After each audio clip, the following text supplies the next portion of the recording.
युद्धाच्या पार्श्वभूमीवर केंद्र सरकारचा मोठा निर्णय, सिलेंडरची साठेबाजी रोखण्यासाठी एस्मा कायदा लागू.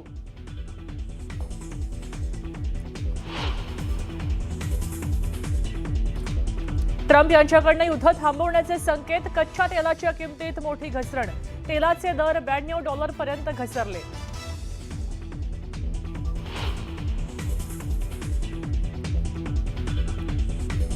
गॅस तुटवड्यामुळे केंद्र सरकारनं बदललं सिलेंडर बुकिंगचे नियम. आता 21 ऐवजी 25 दिवसांनंतर मिळणार दुसरा सिलेंडर.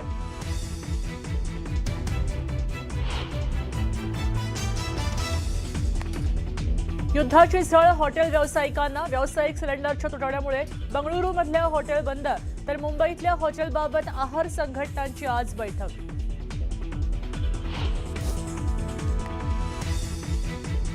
छत्रपती संभाजीनगरमध्ये एमआयडीसी कंपन्या बंद पडण्यास सुरुवात. स्टील कंपन्यांसह इतर औद्योगिक कंपन्यांना गॅस तुटवडा होण्याची शक्यता. उद्या कारखाने बंद पडण्याचीही शक्यता.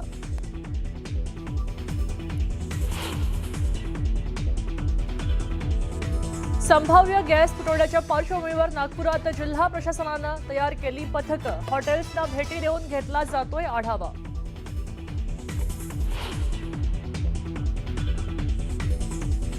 नागपुरात ओटीपी शिवाय गॅस मिळणार नाही. एलपीजी गॅस सिलेंडरच्या काळा बाजार रोखण्यासाठी ग्राहकांना मोबाईलवर ओटीपी आवश्यक. युद्धामुळे गोदामाबाहेर लागली नोटीस.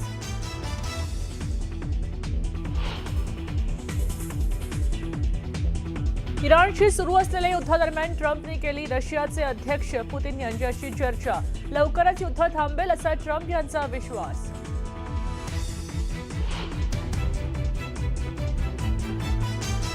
युद्धामुळे ट्रम्प यांनी घेतला मोठा निर्णय. तेल खरेदीसाठी रशिया समवेत अनेक देशांवर लावलेले सगळे निर्बंध हटवले.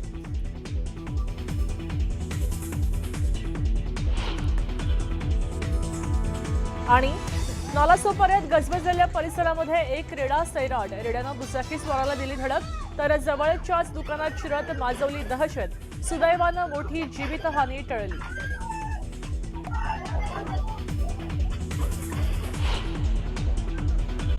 गॅसची साठेबाजी रोखण्यासाठी केंद्र सरकारकडून आता एस्मा लागू केला जातोय. घरगुती गॅसला प्राधान्य देण्याचे सरकारचं धोरण आहे. स्वयंपाकाच्या गॅसची उपलब्धता वाढवण्याच्या उद्देशानं एस्मा लागू केला गेलाय. सरकारनं एस्मा कायद्याअंतर्गत आणीबाणीच्या अधिकारांचा वापर करत तेल शुद्धीकरण कारखान्यांना एलपीजी उत्पादन वाढवायचे निर्देश दिलेले आहेत. युद्धामुळे उद्भवणाऱ्या संभाव्य व्यत्ययांना तोंड देण्यासाठी घरगुती स्वयंपाकाच्या गॅसची उपलब्धता वाढवणं हे उद्दिष्ट आहे. एस्मा कायदा अत्यावश्यक सेवा देखभाल कायदा आहे, जो जीवनासाठी आवश्यक असलेल्या आणि ज्याचा परिणाम थेट जनतेवर होतो अशा सेवांच्या पुरवठ्याची खात्री निर्माण करण्यासाठी केला गेलेला आहे.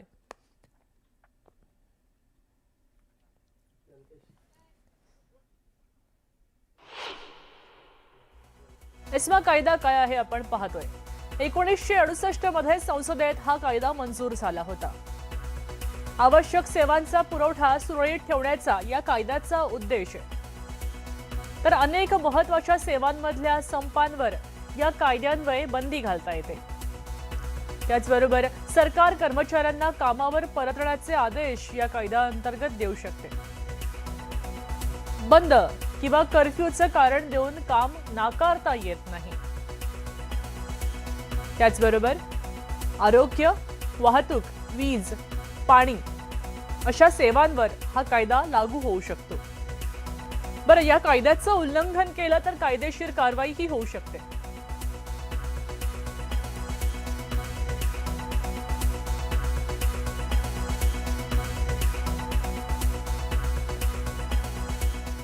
आता एक महत्त्वाची बातमी आहे. घरगुती गॅस वापरणाऱ्या ग्राहकांसाठी ही महत्त्वाची बातमी आहे. तेल विपणन कंपन्यांनी घरगुती एलपीजी सिलेंडरच्या बुकिंग नियमांमध्ये पुन्हा एकदा मोठा बदल केलाय. नवीन नियमानुसार आता 2 सिलेंडर बुक करण्यामध्ये किमान 25 दिवसांचं अंतर असणं बंधनकारक केलं गेलंय. यापूर्वी हे अंतर केवळ 21 दिवसांचं होतं. आखाती देशामध्ये युद्ध सुरू आहे, त्याच्यामुळे एलपीजी गॅसचा प्रचंड तुटवडा जाणवतोय.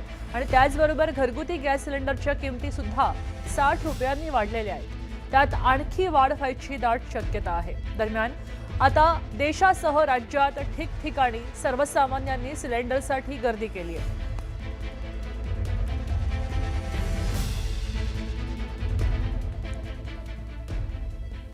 संभाजीनगरमध्ये सिलेंडर टंचाईचे परिणाम दिसू लागलेले आहेत. सिलेंडरसाठी नागरिकांना रांगेत उभं राहावं लागतंय. जिल्ह्यातल्या MIDC वाळूज परिसरामध्ये सिलेंडर टंचाईनं लोक त्रस्त झालेत. अगदी भर उन्हात सुद्धा सिलेंडरसाठी नागरिकांना या ठिकाणी रांगा लावताना पाहायला मिळत आहेत. कोल्हापुरात घरगुती गॅससाठी रांगा लागलेल्या आहेत, हे चित्र आपल्याला पाहायला मिळत आहे.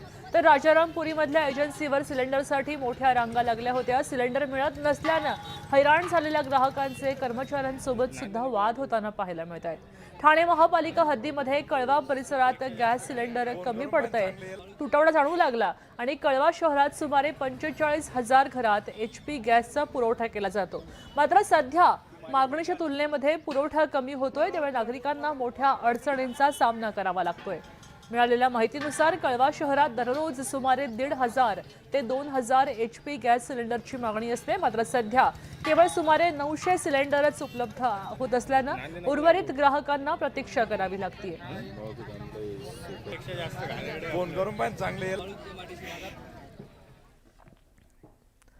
संभाजीनगरामध्ये सिलेंडर टंचाई जाणवू लागलेली, तसे परिणाम दिसायला लागलेत. सिलेंडरसाठी नागरिकांना रांगेत उभं राहावं लागतंय. जिल्ह्यातल्या MIDC वाळूज परिसरात सिलेंडर टंचाईनं लोक त्रस्त झालेत. अगदी भर उन्हात या रांगा आपण त्यांच्या पाहू शकतो.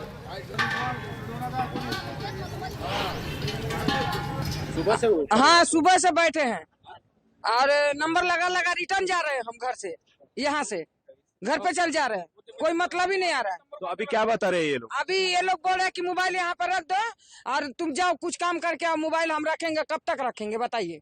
अब दूसरा कोई काम नहीं करेंगे, खाली हम मोबाइल रख के चले जाए, बाकी सब लोगों को मार डालेंगे हम। युद्धामुळे कमी आहेच त्याच्यामध्ये काही फरक नाहीये. पण कारण काय होतंय, आता जो आपण ऑनलाईन चेकिंग आहे, विदाऊट KYC शिवाय सिलेंडर मिळणार नाही. KYC आणि बुकिंग हे कंपल्सरी आहे. ते KYC चेकिंग करण्यासाठी व बुकिंग चेक करण्यासाठी हा गर्दा जास्त थांबलेला आहे. आधी गॅस घरापर्यंत यायचा, पण आता येत नाही. आम्हाला तर प्रॉब्लेम फेस करावं लागतात. आता घरपोच जो गॅस येत होता तो येत नाही येते. आम्ही 3 दिवस झाले बुकिंग केली आहे आणि आम्हाला कॉल आलता की येणार आहे, बट ते आले नाही. व्यावसायिक गॅस नंतर आता घरगुती गॅस टंचाई देखील छत्रपती संभाजीनगरमध्ये पाहायला मिळते. सकाळी 8 वाजेपासूनच नागरिक गॅससाठी या ठिकाणी उभे असलेले आपल्याला दिसून येत आहे. मोठ्या रांगा घरगुती गॅससाठी या ठिकाणी लागलेल्या आपल्याला दिसून येत आहे. सध्या मी वाळूज परिसरामध्ये आहे. या ठिकाणी जो कामगार वर्ग मोठ्या प्रमाणात राहतो त्यांना आपल्या ड्युट्या बुडवून किंवा घरकाम सोडून या ठिकाणी यावं लागतंय. माझ्यासोबत काही नागरिक देखील आहेत.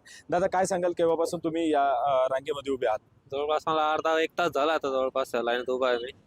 तर गॅस भेटत नाही असं म्हणता येते, तरी नंबरला उभा आहे. ही संपूर्ण जी रांग आहे ती आपल्याला या ठिकाणी पाहायला मिळते. मोठ्या प्रमाणात नागरिक या संपूर्ण रांगेमध्ये जे आहे उभे आहेत आणि सकाळपासूनच खरं तर या संपूर्ण रांगा दिसतात. मावशी, केव्हापासून उभे आहात? 10:30 वाजले. काय मिळेल गॅस मिळेल? काय माहित आता मिळते की नाही. कालपासून परेशान व्हायला. कालपासून परेशान? बुक कधी केलं होतं? काल केलं तर काल झालं की नाही की आज आणि केलंय. मग आता घरी गॅस नाही का? नाही ना गॅस, त्याच्यामुळे तर परेशान व्हायला. स्वयंपाक कसं केला तुम्ही? काय करावं आता, काय बाहेरून आणून खाल्लं. तुम्हाला बाहेरून जेवण आणून काय करावं आता, नाहीच ना. मग चूल पेटवायला जागा नसती, लाकडं नाही.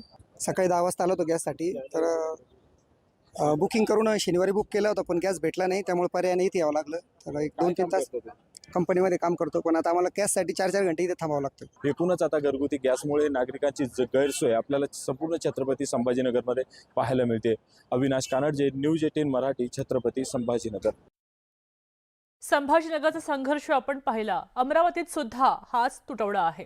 शहरामध्ये गॅस एजन्सीला कमी प्रमाणात सिलेंडरचा पुरवठा होतोय. ग्राहकांना अगदी वेळेमध्ये सिलेंडर मिळत नाहीत, तेव्हा ग्राहकांकडून थेट गॅस एजन्सीमध्ये जात सिलेंडरची मागणी होताना दिसतेय. सिलेंडरसाठी ग्राहकांनी मोठ्या रांगा लावलेल्या आहेत, असं चित्र इथं सुद्धा दिसतंय. याचा आढावा घेतलाय प्रतिनिधी संजय शेंडे यांनी. पाहूया.